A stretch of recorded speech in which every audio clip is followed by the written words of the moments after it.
Assalamualaikum warahmatullahi wabarakatuh. Anak-anak, pada kesempatan kali ini kita akan belajar tentang adaptasi tumbuhan. Nah, adaptasi tumbuhan dibedakan menjadi dua. Yang pertama, adaptasi tumbuhan terhadap lingkungannya, dan yang kedua, adaptasi lingkungan untuk berkembang biak. Pada kesempatan kali ini kita akan belajar tentang adaptasi yang pertama, yaitu adaptasi tumbuhan terhadap lingkungannya. Nah, kalian tahu apakah adaptasi itu? Adaptasi adalah kemampuan tumbuhan untuk menyesuaikan diri terhadap lingkungannya. Apa tujuan tumbuhan beradaptasi? Tumbuhan beradaptasi itu dilakukan agar tumbuhan tetap bertahan hidup.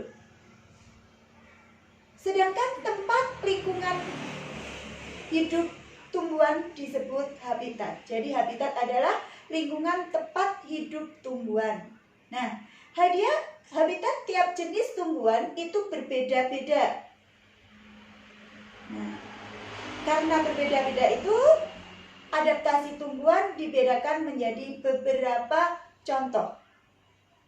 Contoh yang pertama, adaptasi tumbuhan dengan lingkungannya, yaitu adaptasi tumbuhan di lingkungan kering.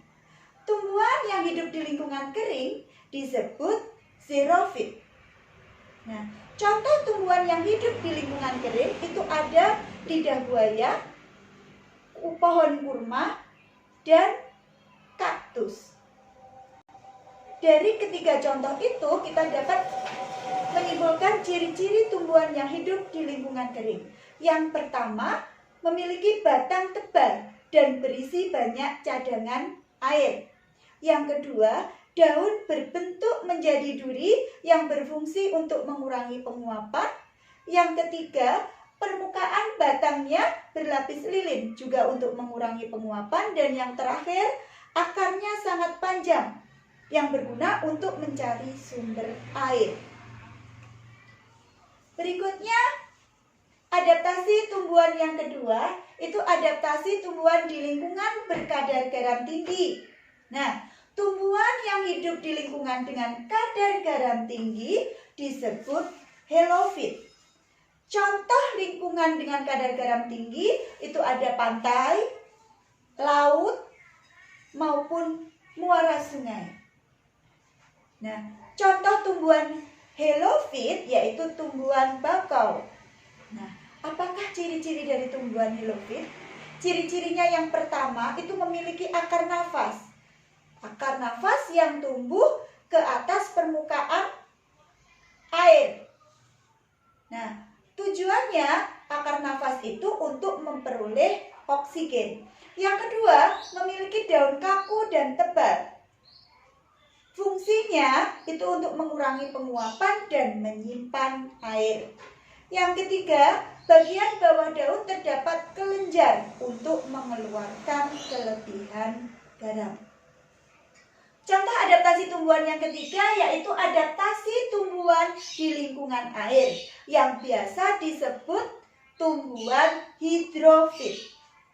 Contoh dari tumbuhan hidrofit itu yaitu yang seperti kita ketahui ada teratai dan enceng gondok. Adaptasi tumbuhan air tersebut, contohnya adalah yang pertama cirinya memiliki daun yang lebar. Itu fungsinya untuk mempercepat penguapan dan berfungsi agar dapat mengapung di atas permukaan air. Kemudian yang kedua, daunnya berlapis lilin. Itu untuk mencegah daun membusuk karena terlalu lama terkena air. Itu adalah ciri-ciri dari tumbuhan teratai. Kemudian ciri dari enceng gondok yang pertama memiliki pangkal tangkai daun berongga. Itu berfungsi untuk mengapung di permukaan air. Sedangkan ciri yang kedua memiliki akar yang lebat untuk menjaga keseimbangan tumbuhan agar tidak terbalik di atas permukaan air. Contoh adaptasi yang keempat itu adalah adaptasi tumbuhan di lingkungan lembab. Nah, tumbuhan yang hidup di lingkungan lembab ini disebut tumbuhan higrofit. Contoh tumbuhan higrofit itu ada begonia dan tumbuhan paku. Nah, karena hidup di lingkungan lembab, penguapan terjadi dengan lambat. Air dikeluarkan melalui struktur khusus pada daun yang disebut stomata haid. Contoh adaptasi yang terakhir yaitu adaptasi tumbuhan di lingkungan miskin oksigen. Nah, tumbuhan yang hidup di lingkungan miskin nitrogen itu biasanya menyesuaikan diri dengan menangkap serangga, kemudian mencerna sebagai sumber nitrogen. Contoh tumbuhannya adalah kantong semar dan venus. Ciri khususnya kantong semar itu mengeluarkan bau busuk untuk mengundang serangga agar mau menghisap nektarnya.